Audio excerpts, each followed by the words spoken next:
Nasceu em Salvador, foi criado em Alagoas, mas é carioca de coração. Historiador, pesquisador, jornalista, escritor e advogado. Dedica-se com empenho e paixão a preservar a memória cultural e musical brasileira.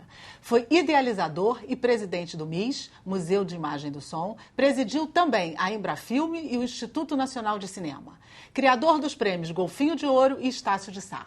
Preside o Instituto Cultural Cravo Albim e a Academia Carioca de Letras. Com muita satisfação, eu recebo no perfil de hoje o meu querido Ricardo Cravo Albim. Obrigado. Prazer estar com você aqui. Obrigado. A gente está esperando já um pouquinho de tempo, né? É verdade. Chegou. E eu sempre atrás de você, vendo o seu programa. Que bom. Você vê que a vontade era minha. Nossa, é nossa, que eu também estou aqui na batalha, para você estar aqui conosco. Como eu disse, você nasceu em Salvador, foi criado em Alagoas e é carioca de coração. Você de coração e de lei. E de lei também? Tanto na LERJ quanto na Câmara. Muito justo, diga-se de passagem. Você é a cara do Rio de Janeiro, mesmo não tendo nascido nele. Não, realmente é o meu amor.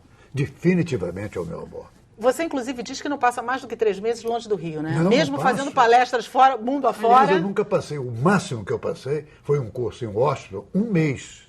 Aliás, no inverno, o que me detestou e me fez ainda mais querer voltar ao Rio. Querer voltar para o Rio de Janeiro. Você chegou no Rio de Janeiro por conta do quê, Ricardo? Eu recebi uma bolsa de estudos para o Colégio Pedro II, internato. Naquela altura, o Colégio Pedro II era o maior colégio do Rio de Janeiro. Uma pena essa educação está do jeito que está. Mas, de qualquer maneira, tinha aquele nível de excelência. E fazia uma coisa extremamente sábia. Recrutava as melhores cabeças do Brasil, então nascentes, ou seja, dentro do começo do ano escolar, os melhores alunos do curso primário, em cada estado que tivesse melhores notas, para vir aceitar e vir ao Rio de Janeiro para a bolsa, naturalmente, do Colégio Pedro II. E eu fui sorteado no Colégio Diocesano de Alagoas, como o melhor aluno daquela época, e vim. E aqui fiquei. Quantos anos você tinha, mais ou menos? Eu tinha 12. Você veio com seus pais? Vim com meus pais. Meus pais vieram, inclusive, meu pai se tratar, voltariam em seguida para Penedo, Alagoas, mas, infelizmente, meu pai, já doente, operou-se e, infelizmente, morreu. Aí nós ficamos aqui de vez. E já nessa época você tinha interesse por música, já garoto, você já tinha essa coisa da música, já te acompanhava? Porque você veio de Salvador, foi para Alagoas e chegou no Rio, já tem uma mistura aí. Já tinha alguma coisa de música, você ainda lá criança? Não tinha. A minha melhor lembrança e mais remota lembrança de música, imagine você, era na fazenda de meu pai, às margens do Rio São Francisco, quando, não me lembro bem se foi de manhã, de tarde ou de noite, mas eu ouvi no rádio da nossa casa da fazenda aquela voz que me impressionou, estava o rádio ligado no mais alto volume, e era Luiz Gonzaga cantando o sucesso daquele ano, Asa Branca. Aquilo me deixou muito, muito impressionado. E a partir daí, a música nunca mais saiu da minha vida. Realmente foi uma escolha definitiva, digamos assim. Quando você chegou no Rio, quais foram as principais diferenças que você sentiu da cidade que você veio para o Rio que estava florescendo naquela época? Bom, o Rio de Janeiro me encantou, né? Eu não acreditava, né? Vindo da cidade modesta, eu nasci em Salvador, enfim. E depois em Penedo, que é uma cidade colonial, importante, preservada, e o que é muito importante, dentro do estado de Alagoas e as margens de São Francisco, quase na foz do Rio. E, chegando ao Rio, não acredito, realmente foi um impacto, né? Era um Rio, sobretudo, o que me impactou muito era o bonde, de onde eu andava. Inclusive, ia para o Colégio Pedro II, às segundas-feiras, ficava interno e voltava aos sábados, de bonde, é claro. Portanto, o bonde me é uma memória afetiva muito cara, Rogéria.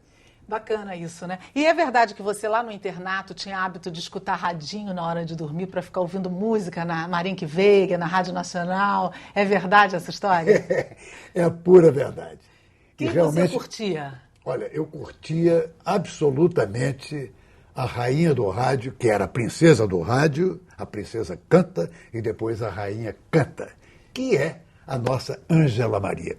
Eu era absolutamente siderado pelos programas noturnos da Ângela Maria, que eram ótimos na Rádio Marink Veiga e depois na Rádio Nacional. Portanto, a grande cantora para mim foi, no começo da minha vida, foi Ângela Maria. Eu realmente entendi pelo ouvido que era a voz mais perfeita. Olha, criança esperta que eu era a voz mais perfeita que eu tinha ouvido. De fato era.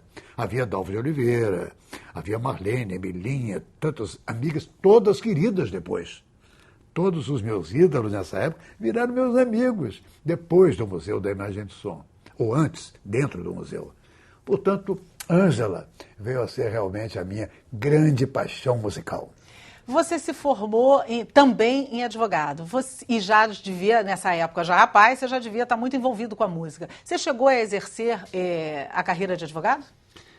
Exerci, mas exerci sempre de uma maneira não apaixonada. Porque eu fui advogado, me formei na Faculdade Nacional de Direito, que era a grande escola de direito da antiga Universidade do Brasil. Me formei lá e formei-me, inclusive, como bom aluno. Tive mestres do porte de Santiago Dantas, de Hermes Lima, quer dizer, gente de primeiríssima qualidade, né? De Evandro Castro Lins de Silva. Em resumo, o direito, logo depois eu fiz o concurso, passei por assistente jurídico, que veio a ser, naturalmente, a minha, digamos, manutenção, mas jamais paixão.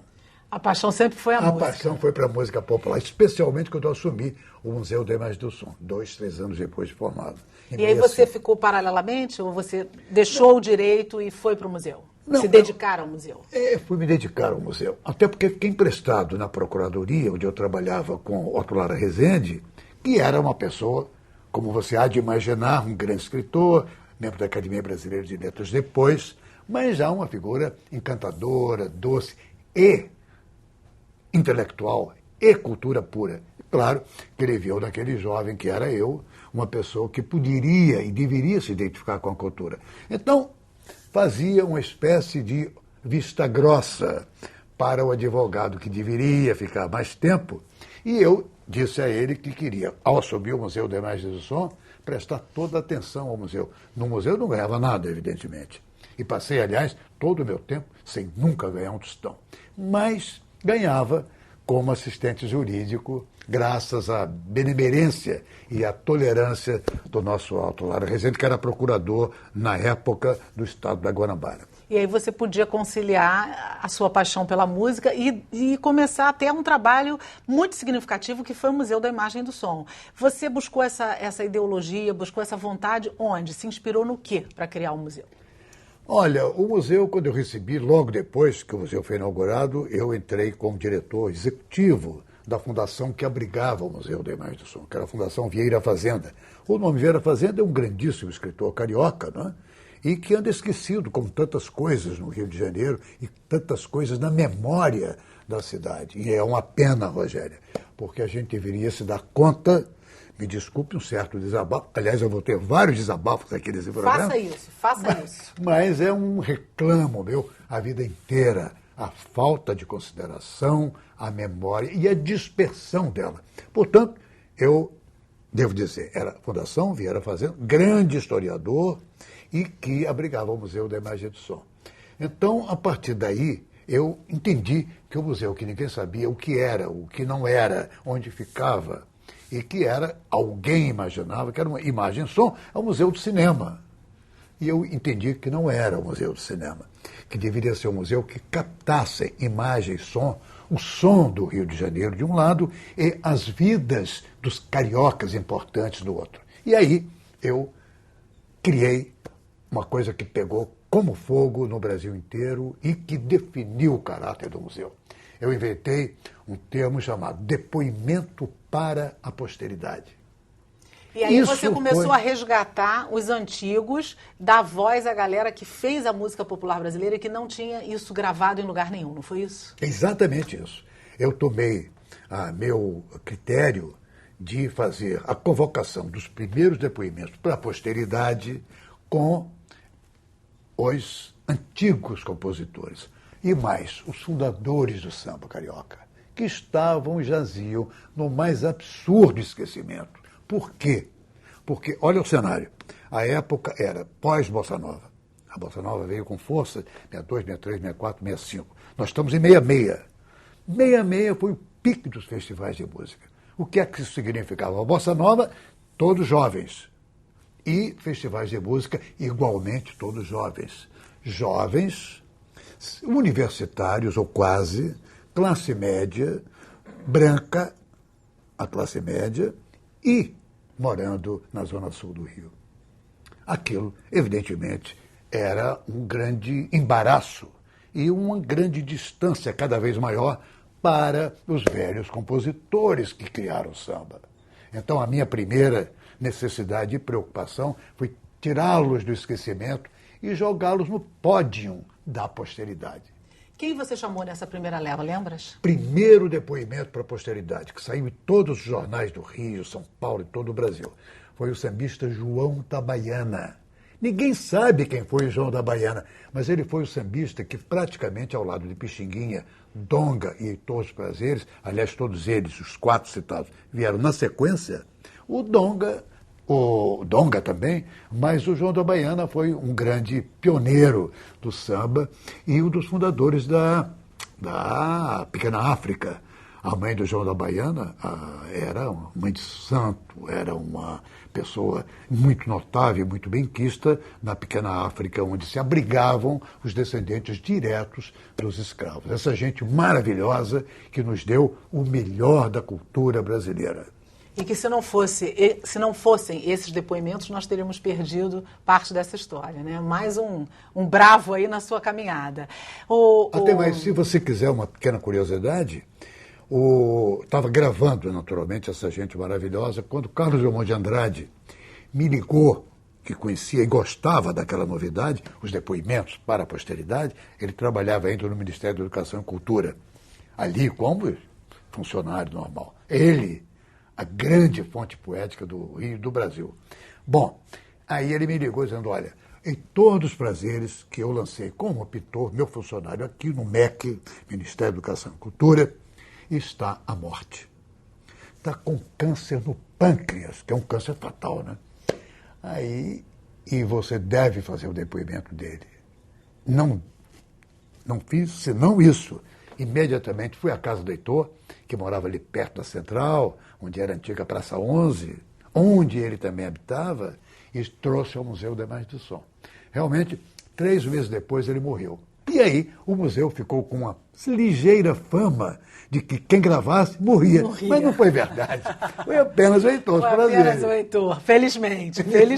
Agora, Aracide Almeida, eu convidei minha amiga querida para fazer o depoimento e ela absolutamente abanava as mãos. Você está louco? Você acha que eu estou querendo morrer como Heitor dos Prazeres? Lá não piso. E simplesmente não foi. Mas nunca, não fez? Nunca? Nunca gravou. Puxa, ficou uma lacuna. Essa ficou uma lacuna. É verdade. Ricardo, quem fazia parte dessa curadoria com você? Quem te ajudou a tocar para frente o museu ideologicamente? Olha, eu criei uma coisa que na época realmente foi uma novidade tão grande quanto os depoimentos para a posteridade. Eu criei para proteger o museu, para fazer com que o museu se nutrisse, inclusive junto à divulgação, junto à comunicação, junto aos técnicos e aos críticos e aos jornalistas, criei conselhos. Primeiro conselho, Conselho Superior de Música Popular Brasileira. Esse conselho votava. É claro que eu presidia o conselho, apresentava ao conselho e o conselho discutia, mas, em geral, discutíamos muito amável e fraternalmente, e isso deu uma configuração de seriedade aos depoimentos. Criei, depois, para fazer os depoimentos gerais da cultura carioca brasileira, né? Os conselhos de teatro, de música erudita, de esporte, de cinema. Quer dizer, com 6 conselhos que abrigavam aqueles nomes que a gente, em seguida, a música popular brasileira, fazia naturalmente a circulação da cultura dentro do Museu da Imagem do Som, entendeu, Rogério? Porque então, isso é que fazia o sentido de abrigar a ideia de se ter um Museu da Imagem e do Som. Então. E você alastrou um pouco mais e entrou depois um pouco para a área do cinema também. Você entrou para a Embrafilme e para o Instituto Nacional de Cinema, mas essa história você conta para a gente já já. Nós vamos fazer um pequeno intervalo e voltamos com mais Ricardo Cravo Albim para você aqui no Perfil. Não sai daí não, que é rapidinho.